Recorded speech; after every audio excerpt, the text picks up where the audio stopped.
കഴിഞ്ഞ വർഷത്തെ തിരുവനന്തപുരം ലോ കോളേജിലെ യൂണിയൻ ഇലക്ഷൻ കഴിഞ്ഞപ്പോൾ യൂണിയൻ SFIക്കായിരുന്നു. പക്ഷേ ചില സുപ്രധാന സീറ്റുകൾ KSU ജയിച്ചു. അതിലൊന്ന് ചെയർമാൻ സീറ്റായിരുന്നു. ചെയർമാൻ സീറ്റ് KSU ജയിച്ചതോടെ SFIയുടെ തകർച്ച ആരംഭിച്ചു. SFIയുടെ സംസ്ഥാനത്തെ മുഴുവൻ തകർച്ച ആ കോളേജിൽ നിന്ന്, അതായത് തിരുവനന്തപുരം ലോ കോളേജിൽ നിന്ന് ആരംഭിച്ചു എന്ന് പറഞ്ഞായിരുന്നു സംസ്ഥാനത്ത് പ്രചാരണം. സംസ്ഥാനത്തെ എല്ലാ മുഖ്യധാര മാധ്യമങ്ങളും ആ KSUവിൻ്റെ ആ ചെയർപേഴ്സൺ വിജയത്തിന് വലിയ വിജയം കൊടുത്തു, വലിയ പ്രാധാന്യം കൊടുത്തു. സുധാകരൻ്റെ പ്രാധാന്യം വന്നു. ഒരുപാട് പേർ സംസാരിച്ചു. എന്ന് വെച്ച് കഴിഞ്ഞാൽ SFIക്ക് സംസ്ഥാനത്തെ വിദ്യാലയങ്ങളിലുള്ള അവരുടെ പ്രമാദിത്യത്തിന് ആ അപ്രമാദിത്യം അത് തകർന്നു തുടങ്ങാൻ പോകുന്നത് തിരുവനന്തപുരം ലോ കോളേജിൽ നിന്നാണെന്നായിരുന്നു അവരുടെ വാദം. അതുകൊണ്ട് തന്നെ ശക്തമായ പ്രചാരണമാണ് കിട്ടിയത്. മാത്രമല്ല, തിരുവനന്തപുരം ലോ കോളേജിൽ പിന്നെ എന്ത് സംഭവം നടന്നാലും അതിൽ SFI ആണ് പ്രതിസ്ഥാനത്ത് വരുന്നതെങ്കിൽ, അങ്ങനെ മാധ്യമങ്ങൾക്ക് തോന്നുന്നെങ്കിൽ, ആ വിഷയത്തെയും ആ വാർത്തയും വല്ലാണ്ട് വിപുലീകരിച്ച് ജനങ്ങൾക്കിടയിലേക്ക് എത്തിക്കാൻ വേണ്ടി മാധ്യമങ്ങൾ വല്ലാണ്ട് ശ്രമിച്ചിരുന്നു. SFIയുടെ തകർച്ച തിരുവനന്തപുരം ലോ കോളേജിൽ നിന്നാണ് തുടങ്ങുക എന്ന് പറഞ്ഞ ഒരുപാട് പേരുണ്ട്. അവർക്കെല്ലാവർക്കും ഇന്നലെ നല്ല ഒന്നാന്തരം ഒരു തിരിച്ചടി കിട്ടിയെന്ന് വേണമെങ്കിൽ പറയാം. ഇന്നലെയായിരുന്നു തിരുവനന്തപുരം ലോ കോളേജിലെ യൂണിയൻ ഇലക്ഷൻ. കഴിഞ്ഞ തവണ പോയ സീറ്റുകളടക്കം തിരിച്ചു പിടിച്ചുകൊണ്ട് SFI തങ്ങളുടെ അപ്രമാദിത്വം വീണ്ടും തുടർന്നിരിക്കുകയാണ് തിരുവനന്തപുരം ലോ കോളേജിൽ. അത് സുപ്രധാനമായ ഒരു വിജയമാണ് SFIക്ക് ഇത്തവണ കിട്ടിയിട്ടുള്ളത്. കഴിഞ്ഞ അധ്യയന വർഷം SFI തോറ്റു തുടങ്ങിയിട്ടുള്ള പല കോളേജുകളിലും വ്യക്തമായ പ്രവർത്തനത്തോടെ SFI തിരിച്ചു വന്നിരിക്കുകയാണ്. ഒരു തിരിച്ചടി വന്നു കഴിഞ്ഞാൽ പുറംതിരിഞ്ഞോടാൻ വേണ്ടി ആ വിദ്യാർത്ഥി സംഘടന KSU അല്ല SFI ആണ് എന്ന് പറഞ്ഞുകൊണ്ടാണ് ആ വിദ്യാലയങ്ങളിലെ SFI പ്രവർത്തകർ മുന്നോട്ട് വന്നതും യൂണിയൻ ഇലക്ഷനിൽ ജയിച്ചു തുടങ്ങിയതും. കഴിഞ്ഞ ദിവസം പുറത്തു വന്ന തിരുവനന്തപുരം ലോ കോളേജ് യൂണിയൻ ഇലക്ഷനിൽ SFI വിജയിച്ചിരിക്കുകയാണ്.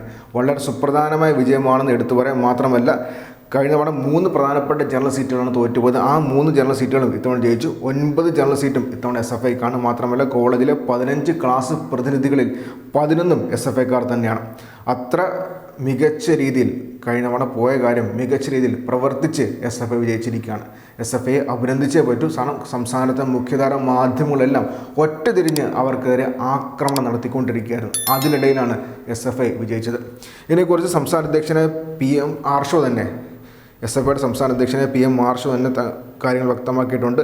മാത്രമല്ല, കഴിഞ്ഞ തവണ തകർന്നു പോയി എന്ന് പറഞ്ഞ പലർക്കുള്ള മറുപടി കൂടി ആർഷോ തൻ്റെ ഫേസ്ബുക്ക് പോസ്റ്റുകൾ പറയുന്നുണ്ട്. അതിൽ ആർഷോ പറയുന്നത് എങ്ങനെയാണ്: കഴിഞ്ഞ വട്ടം തിരുവനന്തപുരം ലോ കോളേജ് യൂണിയൻ നേടുമ്പോഴും ചെയർപേഴ്സൺ അടക്കം പ്രധാനപ്പെട്ട ചില സീറ്റുകൾ SFI പരാജയപ്പെട്ടിരുന്നു. ആ പരാജയത്തെ കേരളത്തിലെ മാധ്യമങ്ങൾ വലിയ ആഘോഷമാക്കി. SFI അവസാനിക്കാൻ പോകുന്നത് വെണ്ടയ്ക്ക വലിപ്പത്തിൽ അച്ചു നിരത്തി. ആ തിരിച്ചടിയെ ഈ ദിവസം വരെ ഞങ്ങൾ ഹൃദയത്തിൽ കൊണ്ടു നടന്നത് നീറ്റിലായിട്ടാണ്. ഇന്ന് വീണ്ടും തിരുവനന്തപുരം ലോ കോളേജിൽ ഇലക്ഷൻ നടന്നു.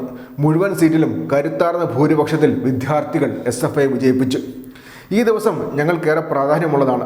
30 വർഷങ്ങൾക്ക് മുമ്പ് ഇതുപോലൊരു ജനുവരി 17 Thiruvananthapuram law college union chairman സഖാവ് സക്കീറിനെ PDP ക്രിമിനലുകൾ കൊലപ്പെടുത്തുന്നത്. സക്കീറിൻ്റെ 30ാം രക്ഷസാക്ഷി ദിനത്തിൽ സക്കീറിൻ്റെ ക്യാമ്പസിലെ മുഴുവൻ സീറ്റും അവൻ്റെ സഖാക്കൾ തിരിച്ചെടുത്തു. ഞങ്ങളുടെ പതനം ആഗ്രഹിച്ച് ഊണും ഉറക്കമില്ലാതെ കാത്തിരിക്കുന്നവരോടാണ്.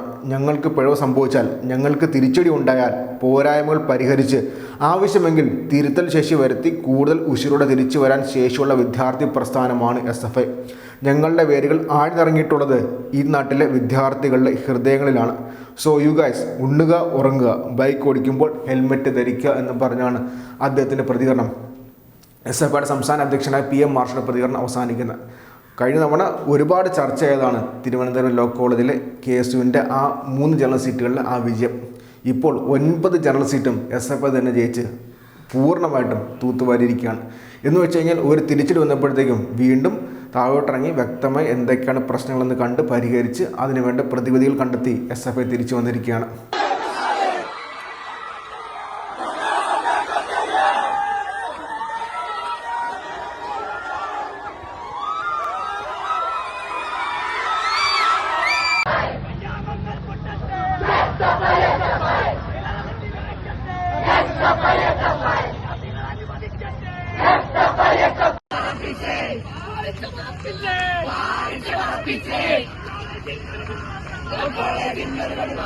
കോളേജിന്റെ